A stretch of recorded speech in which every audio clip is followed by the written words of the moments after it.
Perfect. So hello friends, this is Abhishek from Zoom Abroad for you. And today I have got a special guest who has not received one scholarship, but two scholarships, both Chevening and Commonwealth Scholarship, which is a fully funded scholarship. And Rahul Shukla, who is currently studying in University College London, one of the top universities in the UK, and doing a MSc in public policy. So that is something really exciting. So welcome, Rahul. We would love to know a lot about yourself. How did you actually crack these two? What is your story? Uh, thank you, Abhishek, and thanks for inviting me here. So the story is completely different from other scholars.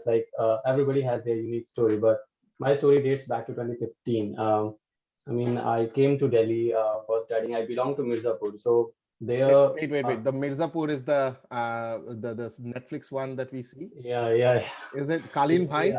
yeah, exactly. So Okay. the name Kalin Bhai is because Mirzapur was famous for carpets. Okay. Uh, yeah, so Mirzapur was known for carpets, and that's why when the concept of web series came in, so that's why they give that this character this name of Kaleen Bhuya. Amazing. Amazing. Yeah, Okay. but that is completely fiction. Not to go over there. The Yeah. story from Mirzapur is a really beautiful place, and I mean, yeah, it is kind of was part of Red Corridor and Naxal inflicted district, but right now it's being developed.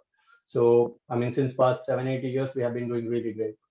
So yeah, my schooling happened at different places because my dad is in railways. So wherever he was transferred in Bihar and UP, so most of my schooling has happened nearby Mirzapur as well as a place called Barauni in Bihar. Amazing. So Okay. yeah, and then I came to Delhi for pursuing undergrad, and then the story starts. So it all starts with one of the articles from DU Beat. DU Beat one of the dailies from Delhi University, which is student-run daily, Mm-hmm. and I was reading the interview of a Rhodes Scholar, and that's when it all started. Like I also want to be a Rhodes Scholar, and I started exploring about it, and I didn't have exposure to YouTube. I didn't know anything, so I started tracking down the people who were Rhodes Scholar. I started googling them and started understanding their profile, and that's when I started to prepare my applications. I have been going through the website of University of Oxford. I was understanding how this whole thing works, and if you'll actually read the first draft of my Rhodes Scholarship SOP, I mean, I have been rejected by Rhodes for thrice. I've been rejected by Commonwealth for twice, and I've been rejected by Chevening for once. So Amazing. this whole scholarship journey, I mean, it's just patience, perseverance, and you need to stick with your goal. Like if you are focused, like you have to do it. You have decided. Then only you'll be able to do it. Like if you give up at any point of time, and I mean, I was just like a normal student. My aim was to like I'll do BCom and then MBA and then life set. But then your goals change because you are in an environment where people are aspiring really huge, really big, something completely out of the blue, which you were not even aware of. Exactly. So the exposure of Delhi has been like a boon for me. Delhi taught me a lot. Delhi changed me a lot. It taught me how to speak in English, to be honest. Exactly. So Okay. yeah, it all started from that, and then I started preparing SOPs, and then I started networking. Networking is one of the essential part for getting being aware about these scholarships, the processes, and how this whole application process works. So yeah, I networked with a lot of people who are Rhodes scholars as well as Chevening scholars and Commonwealth scholars. Down the line, some of my friends also got selected for these scholarships. Wow. I got a lot of help from them as well. So yeah, I kept working on my SOP. I kept working on my scholarship applications, and that's how it all worked. And it was like kind of 5 years of journey. So my journey has not been like just one. I started the application, I got selected, kind Okay. of that. Yeah, So just to make clear for the listeners here, so you started making applications since 2015, and yeah, you got the acceptance from two scholarships in 2020.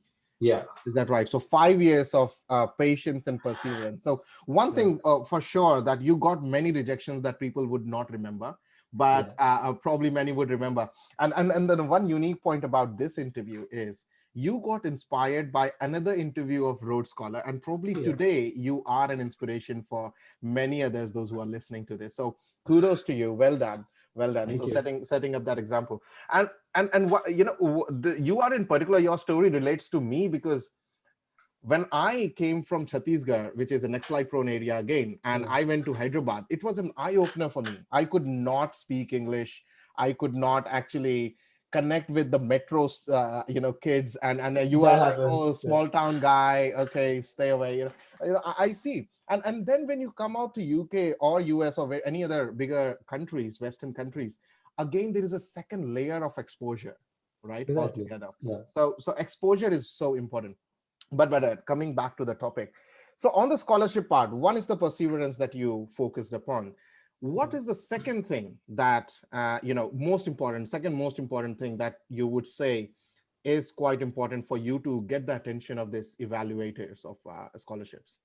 Yeah, so scholarship, all the scholarships has their own different criteria. Chevening has 4 essays, while you'll see Commonwealth has many, many questions. Like you'll go through 8 or 10 or maybe 18 questions. I haven't counted, but the number of words overall was like 2,800, somewhere around that. So you will have to follow the structure, and most importantly, you'll have to read the questions. If you read the questions and follow what is being asked in the question, Mhm. that is the most important thing.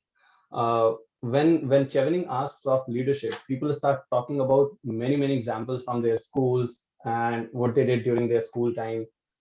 If they were blue house captain or any of the like sports captain or something, they start discussing about that. No, leadership is something when you were able to bring a change in someone's life, or you were able to inspire someone from your activities. Definitely, you must have been several leadership positions, but Chevening is asking for. Chevening itself is like is a group of people who are bringing change across the world. The scholars are creating a lot of change across the world. They are doing phenomenal work. So you need to think on that level. That if you are going for that scholarship, what should be the level of your response to that question? Mm. In the same way, Commonwealth. If Chevening is something which is for the people who are having 2 years of experience, Commonwealth is something which is for everybody, like freshers as well as 2 years of experience or 10 years of experience, doesn't matter. But the best thing about Commonwealth is Commonwealth specifically asks you about sustainable development goals you want to focus upon, Mm. and that's where you need to decide what do you want to do in future. And these scholarships particularly have one question: the career goals, 5 year plan, 10 year plan.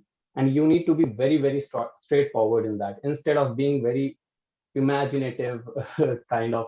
So you need not write that imagination answer. Whatever is in your head, you need not write that. Mhm. Instead of, you need to have a clear cut plan. You need to have, I mean, you must aspire, but you need to say, okay, I want to do something being in this role at such organizations, Of course. instead of saying like I want to do something big and impact 1 million lives in my country. Not like that. You need to tell like how, where, when. So that's how you need to go about that answer. So most important thing is structure of your essays, the structure of your answer. So they are one of the most important component whenever you are preparing your scholarship applications. And for the SOP, I would like to say people go on to repeat whatever they have written in their CV. Mhm. Mhm. So they need not do that. Yeah. Instead, they need to tell why they want to study in that university and what they want to gain from the course, what they want to glean from that specific subjects which are being taught in that course. So they need to mention about them. They need to talk about them, and what are they going to get if they are going to study in UK. So Mm. they need to mention these things in their SOP instead of whatever they have talked about in their CV. Amazing, amazing. So definitely, while we were speaking to other scholars as well, one thing was quite clearly mentioned, and you confirmed that is the clarity of thoughts is very important again, and planning and the understanding the literal meaning of that question, as you very well explained about leadership. It's not Yeah. just about your position, but then actually the impact of leadership as a definition of leadership, how you are a living example. So amazing. But what I'm personally very curious, right? After 5 years of trying to get into a university with a scholarship, right? You must have self-doubted, right? Oh, this is not for myself. I should drop it. What kept you going? What was the motivation behind it? So you need to, I mean, for me, it was like people around me.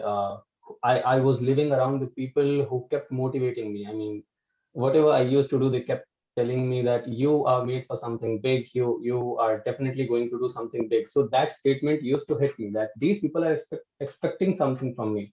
And in the same way, it goes, it goes with my dad and mom as well. Like Mm, they feel, my parents feel that I have been a good student and I have been a good person. I have been someone who is empathetic and very, very focused towards the goal, or doing something big in their life, bringing change in people's life. So when I was in Gandhi Fellowship as well, people in my community, like they used to ask my parents this question, like, he went to Delhi and right now he's doing a fellowship in which he's being paid 15,000 bucks. So what is the meaning of that education, that undergrad? Because very rarely people from my area go on to pursue their undergrad in Delhi. mm, They end up either in Varanasi or in local college, or as far as they go to Allahabad. mhm. Nothing beyond that. And some of my family members only, they used to say like, if he has to do BCom, why not here? Why to Delhi? Yeah. So that was one thing. And my parents used to say, like, they had already asked me, like, what do you do in Gandhi Fellowship? So I used to explain them, like, what do I do in the villages? What do I do for the children studying in the government schools who come from underserved communities, who come from underprivileged communities? So they used to feel proud of that. And they used to kept me going. They used to push me for like, whatever you are doing is really good. Go for that. And that's how I used to get that positivity. I used to absorb that positivity from my seniors, from my peers, from my parents, everybody, and that kept me going. Definitely, there has been like in everybody's life there are highs and lows, ups and downs, and there has been in my life as well. Like when I was getting rejections, there was one time when I was really, really near to the Chevening scholarship. I had an offer from LSE, and I got short. I got so there at that year there was two lists, long list and short list. Okay. So long listing email used to come. That was the only year when students used to receive the long listing email before shortlisting email.